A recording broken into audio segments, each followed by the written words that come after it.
ഐതിഹ്യമാലയുടെ പുതിയൊരു എപ്പിസോഡിലേക്ക് മാന്യ പ്രേക്ഷകർക്ക് സ്നേഹസ്വാഗതം.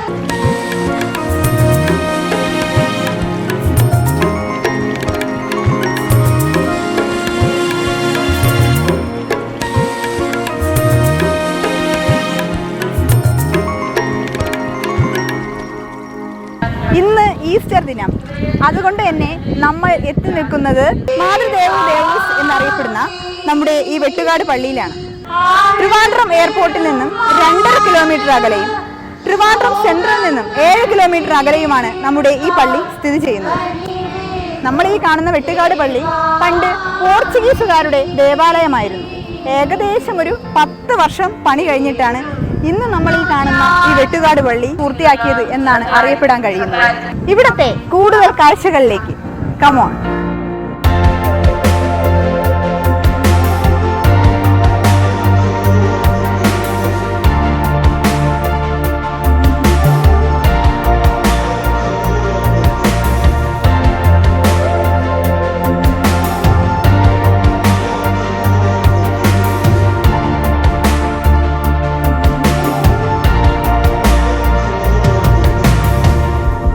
മതസൗഹാർദ്ദത്തിൻ്റെ ഈറ്റില്ലമായ കേരളത്തിൻ്റെ തലസ്ഥാന നഗരിയിലെ അന്താരാഷ്ട്ര വിമാനത്താവളത്തിന് 2.5 കിലോമീറ്റർ ദൂരത്തായി സ്ഥിതി ചെയ്യുന്ന ക്രൈസ്തവ ദൈവാലയമാണ് വെട്ടുകാട് പള്ളി, മാതൃദേ ദേവൂസ് ദേവാലയം.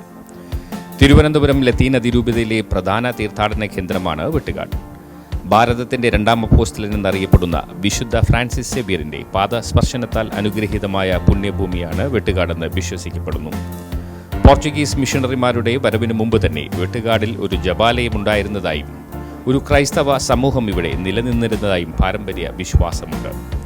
മാദ്രെ എന്ന ഇറ്റാലിയൻ പദത്തിൻ്റെയും ദേവൂസ് എന്ന പോർച്ചുഗീസ് പദങ്ങളുടെയും സമ്മിശ്ര രൂപമായ മാതൃദേ ദേവൂസ് എന്ന നാമമാണ് ദൈവാലയത്തിന് നൽകിയിരിക്കുന്നത്. ദൈവത്തിൻ്റെ അമ്മ എന്നാണ് ഈ പദങ്ങളുടെ അർത്ഥം.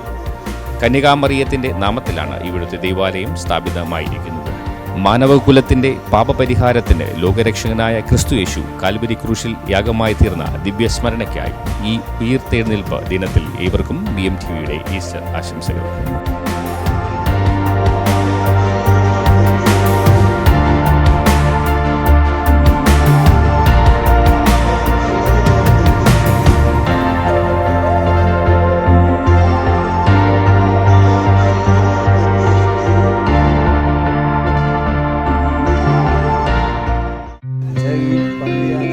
ബ്രിട്ടീഷുകാരുടെ വകയായിരുന്നു.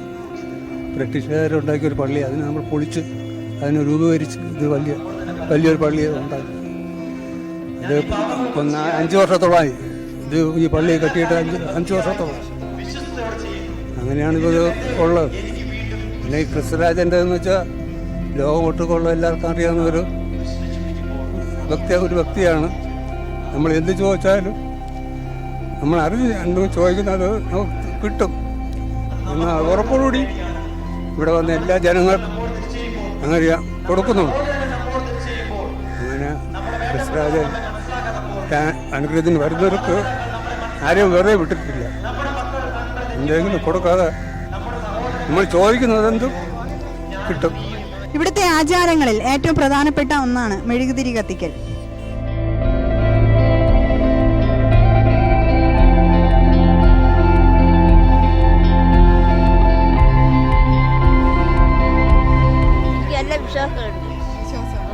എല്ലാ കാര്യങ്ങളും ഞാൻ ഹിന്ദുവാണ്, എന്നാലും ഞാൻ വിശ്വസിക്കുന്നു.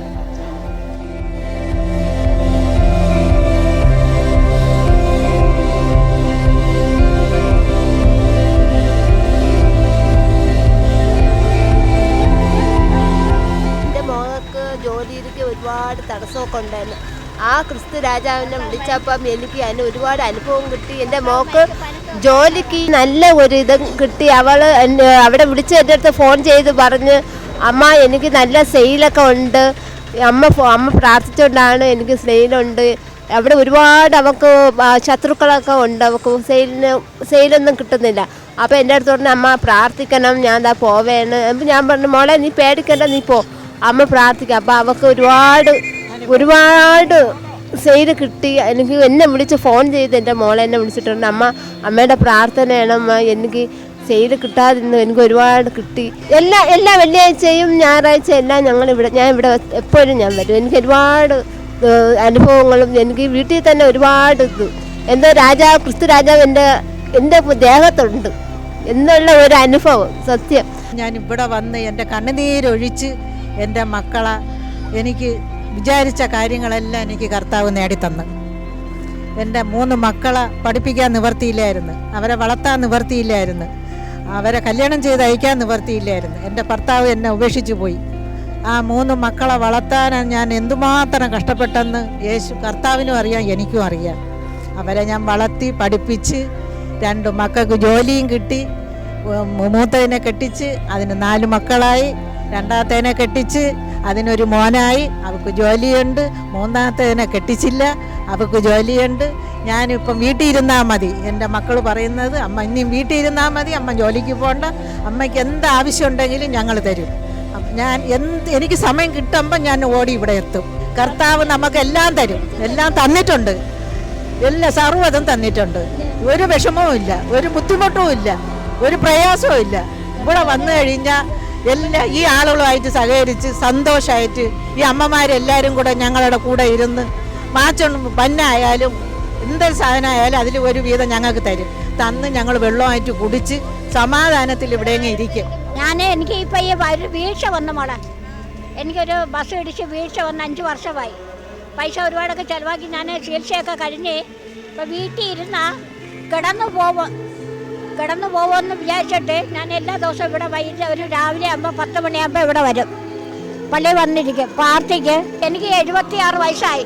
ഞാൻ എല്ലാ ദിവസവും ഇവിടെ പള്ളിയിൽ വരും. ഞായറാഴ്ച വരും, വെള്ളിയാഴ്ച ദിവസം വൈകുന്നേരം എല്ലാം വരും. ഇപ്പം സ്ഥിരമാട്ടെ, ഇപ്പം 2 വർഷം കൊണ്ട് സ്ഥിരമായിട്ട് വയ്യാതായതിനു ശേഷം രാവിലെ തൊട്ട് വൈകുന്നേരം വരെ ഇരുന്നിട്ട് പോകും.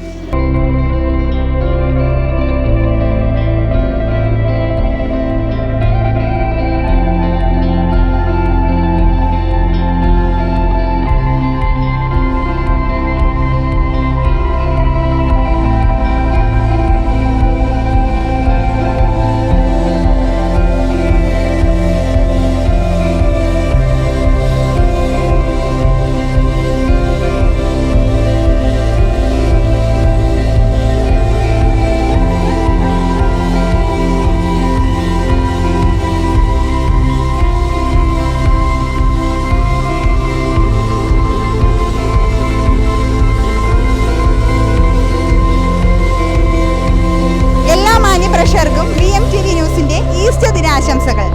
ഐതിഹ്യമാലയുടെ മറ്റൊരു എപ്പിസോഡിൽ നമ്മൾ വീണ്ടും കാണും. അതുവരെ ബൈ ബൈ.